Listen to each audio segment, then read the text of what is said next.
Insécurité au Nord Kivu et en Ituri, l'état de siège en vue pour éradiquer les différents groupes rebelles, annonce faite par le porte-parole du gouvernement. Journée mondiale du travail, installation du comité provincial de Initiative Plus OLK par sa présidente Marie-Olive Lembe-Kabila dans le Haut-Katanga en vue d'encourager la classe ouvrière. En sport, dossier Gaylor Kanga, un ultimatum de 4 jours a été donné au Gabon pour présenter ses moyens de défense par la Confédération africaine de football. Madame, Messieurs, bienvenue dans ce journal sur Télé 50. Insécurité au Nord Kivu et en Ituri, l'état des sièges en vue pour éradiquer différents groupes rebelles.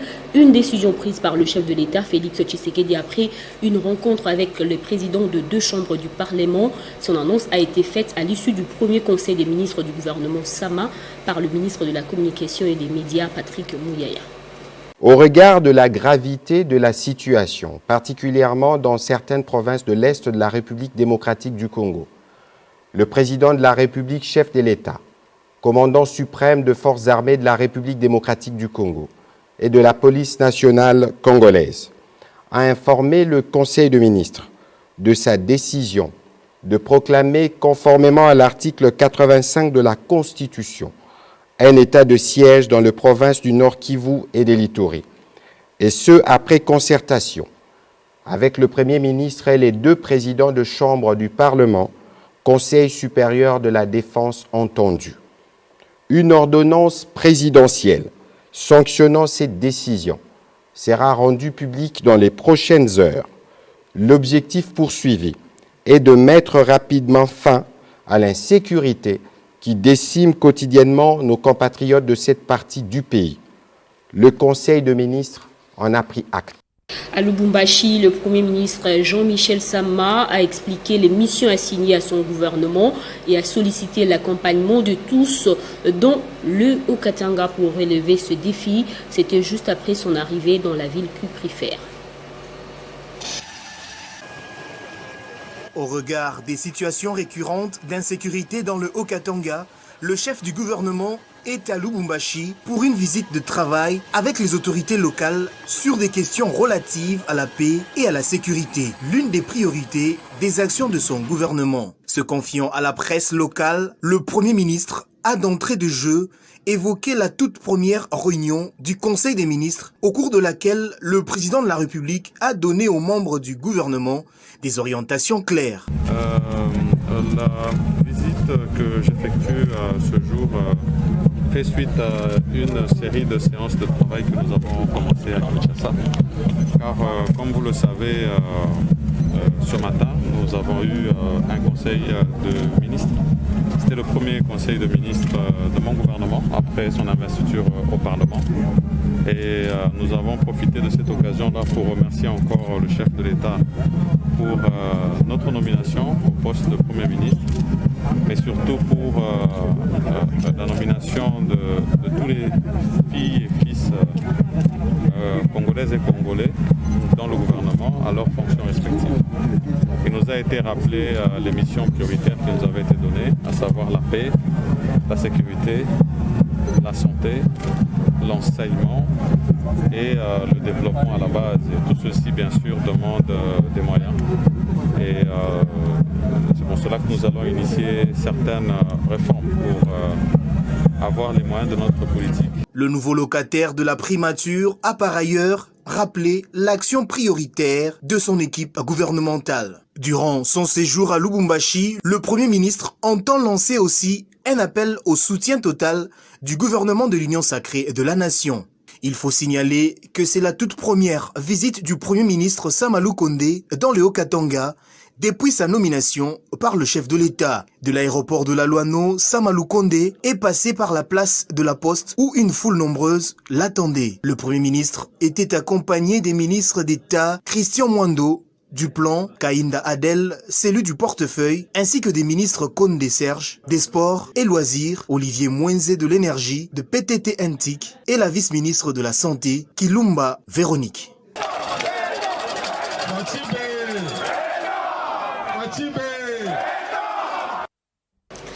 Après Kinshasa, le Grand Kivu laisse belle initiative plus OLK de Marie-Olive Lembe Kabila s'installe cette fois dans le Grand Katanga en mission depuis mercredi à Lubumbashi. L'épouse de Joseph Kabila procède ce samedi 1er mai à la présentation du comité qui dirigera cette association sur place. En cette date où le monde célèbre la journée du travail, une cérémonie regroupant plusieurs structures et associations et personnalités se déroule en ce moment dans la ville cuprifère, cérémonie au cours de laquelle la dame au grand cœur va honorer et encourager la classe ouvrière de la femme au-delà du fait qu'elle croit en la capacité ô combien importante que cette dernière est amenée de produire pour le développement de la nation. Le nouveau ministre des Finances, Nicolas Kazadi, est en train de faire un état de lieu des différentes régies sous sa tutelle. Dès sa prise de fonction, il a débuté avec la DGRAD, à qui des instructions précises ont été données. Le nouveau ministre de Finances a échangé tour à tour avec les responsables de 3 régies financières évoluant sous sa tutelle, à savoir la DGI, la DGDA et la DGRAD. À travers ces entretiens, le patron des finances visait la mobilisation accrue des recettes publiques. Visiblement très ambitieux, Nicolas Kazadi a tenu à faire personnellement l'autopsie de 3 régies financières. La Direction générale des recettes administratives, judiciaires, domaniales et participations DGRAD était le premier service mobilisateur des recettes à être reçu ce jeudi par le patron des finances. Une rencontre qui a permis à la DGRAD de dérouler ses recettes actuelles en prenant des dispositions pour le mois prochain. Des instructions précises venant du ministre des tutelles ont été données à l'équipe managériale de la DGRAD, a indiqué Magui Sambi Kititoué. C'est une réunion de prise de contact où on devrait faire la situation des recettes et on devrait analyser le comportement du mois d'avril et planifier les mois de mai. Le patron des finances a ensuite échangé avec le manager de la Direction générale des impôts. Nicolas Kazadi a eu le temps de passer sous la loupe les grands dossiers DGI, dont le directeur général Barnabé Mwakadi Mwamba et son adjoint ont eu à apporter leur contribution aux préoccupations soulevées par le ministre. De son côté, l'autorité des tutelles a donné des instructions claires pour permettre à cette régie financière d'être plus performante et à même d'atteindre ses assignations. Déterminé à vider tous ces dossiers du jour, le ministre des Finances a, avec brio et détermination, présidé de 18h à 21h ce jeudi la dernière réunion du jour à laquelle a pris part active la haute direction de la Direction générale des douanes et assises, DGDA. C'est le directeur général de cette régie financière, Kongolo Kabila Mouchi, qui a conduit son équipe. Le gouvernement doit compter sur la DGDA, a souligné son manager général qui fait la restitution de cette première rencontre. Il était nécessaire que nous puissions lui faire un état des lieux de la situation de notre administration. Et vous savez, comme c'est un état des lieux, donc c'est-à-dire qu'il y avait beaucoup plus de matière que nous devrions lui exposer et aussi quelles sont les orientations que nous devrions recevoir de lui pour essayer d'arriver à mobiliser de plus en plus les recettes dues au trésor public. Ces différentes réunions vont, sans nul doute, permettre aux 3 régies financières, DGI, DGRAD et DGDA, de doubler d'ardeur en vue de donner au gouvernement les moyens de sa politique. Depuis un certain temps, plusieurs abonnés de la téléphonie ont constaté des perturbations dans l'utilisation de leurs appareils téléphoniques, accusant l'autorité des régulations de postes et télécommunications ainsi que le registre d'appareils mobiles d'être à la base de cette perturbation. Qu'en est-il de ces phénomènes d'IRAM? Élément de réponse dans cette explication de l'attaché de presse du ministère de Pétantique. Je crois que ceux qui pensent que la redevance RAM est une arnaque n'ont pas la bonne information. Et je tiens aussi à préciser qu'aucun numéro n'a été bouché. Aucun numéro n'a été bouché. Aucun téléphone n'a été bloqué. C'est vrai. Il y a eu tout simplement une mesure de restriction qui a été infligée contre les utilisateurs insolvables, ceux qui n'ont pas payé la redevance RAM. Et vous allez constater qu'avec les autres opérateurs, nous en avons 4. Je ne vais pas citer les noms pour ne pas faire leur publicité. Nous avons 4 opérateurs en République démocratique du Congo. Avec les 3 autres, il y a un problème. Mais il y a un opérateur qui connaît des problèmes sur le plan technique. Et informer la RPTC pour que la mesure des restrictions infligées contre cet utilisateur insolvable, quelle est cette mesure? C'est-à-dire, vous n'allez pas activer des forfaits, des communications, vous n'allez pas activer des mégas, vous n'allez pas acheter des crédits via Airtel Money ou M-Pesa, c'est ça, la mesure qui a été infligée contre les utilisateurs insolvables. C'est pourquoi j'ai dit qu'aucun numéro n'a été bouché. En politique, Marie-Thérèse Landou, candidate malheureuse à l'élection de 2006, signe son retour après plusieurs années de silence. Au cours d'un point de presse tenu hier vendredi, date de son arrestation, elle a proposé quelques pistes de solutions au gouvernement Samuel Kondé.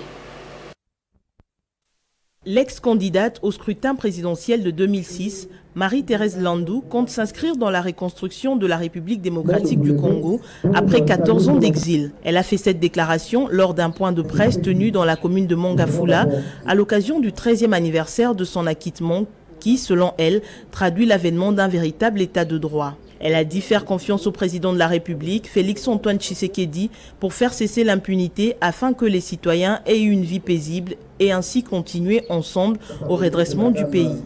Nous avons apprécié certains actes du président de la République, par exemple la libération de détenus politiques. Et cela n'est pas fini.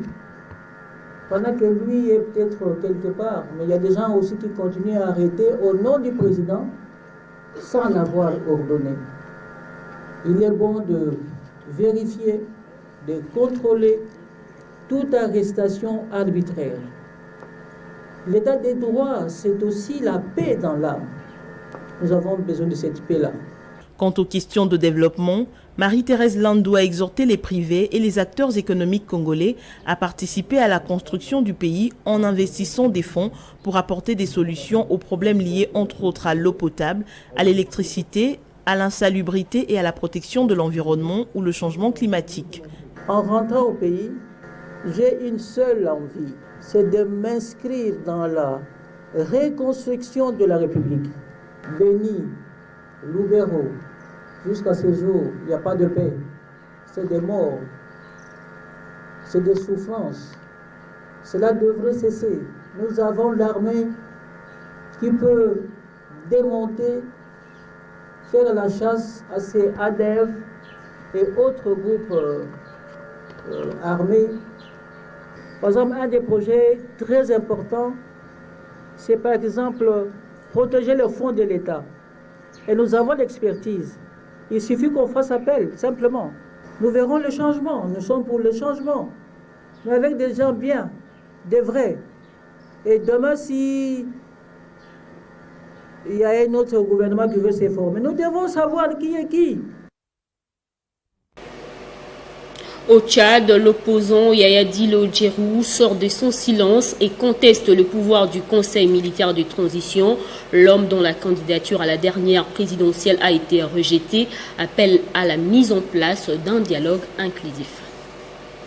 Disparu des radars depuis quelques semaines après la tentative manquée de son arrestation, Yaya Dillo Djerou, farouche opposant au régime d'Idriss Déby Itno, a refait surface en N'Djamena et a donné une conférence de presse ce vendredi. Si l'opposant n'est pas du tout en phase avec les conseils militaires de transition, il constate toutefois son existence et demande qu'un dialogue inclusif soit organisé. Pour nous, il est difficile aussi d'admettre qu'un nouveau pouvoir s'installe au nom de l'illégalité. Entre le marteau et l'enclume, nous avons fait un choix judicieux pour préserver la stabilité du pays et aussi permettre à la vie nationale de vivre dans la quiétude. C'est très important. Ceci étant, nous exigeons à ce qu'il y ait un dialogue inclusif, incluant, qui dit inclusif, non seulement les acteurs politiques, mais aussi les syndicats, les organisations de droits humains, la diaspora, etc., pour que tous ensemble, nous redessinons le Tchad nouveau que nous voudrons tous. Mais Yaya Dillo Djerou exige par-dessus tout un changement de système. Candidat déclaré à la dernière présidentielle au Tchad, Yaya Dillo avait vu son domicile attaqué par la garde présidentielle tchadienne qui a tué à l'occasion sa mère et son fils. Lui-même avait réussi à s'échapper. Sans aucune surprise, son dossier de candidature avait été rejeté. En sport, dossier Gaylor Kanga, un ultimatum de 4 jours a été donné au Gabon pour présenter ses moyens de défense par la Confédération africaine de football. En cas de refus, la République démocratique du Congo sera qualifiée officiellement. Passons au rappel des titres. Insécurité au Nord Kivu et en Ituri, l'état de siège en vue pour éradiquer les différents groupes rebelles, annonce faite par le porte-parole du gouvernement. Journée mondiale du travail, installation du comité provincial de Initiative Plus OLK par sa présidente Marie-Olive Lembe Kabila dans le Haut-Katanga en vue d'encourager la classe ouvrière. En sport, dossier Gaylor Kanga, un ultimatum de 4 jours a été donné au Gabon pour présenter ce moyen de défense par la Confédération africaine de football. C'est ici que prend fin cette édition. Merci de votre attention tous tenus. L'actualité continue sur notre site internet.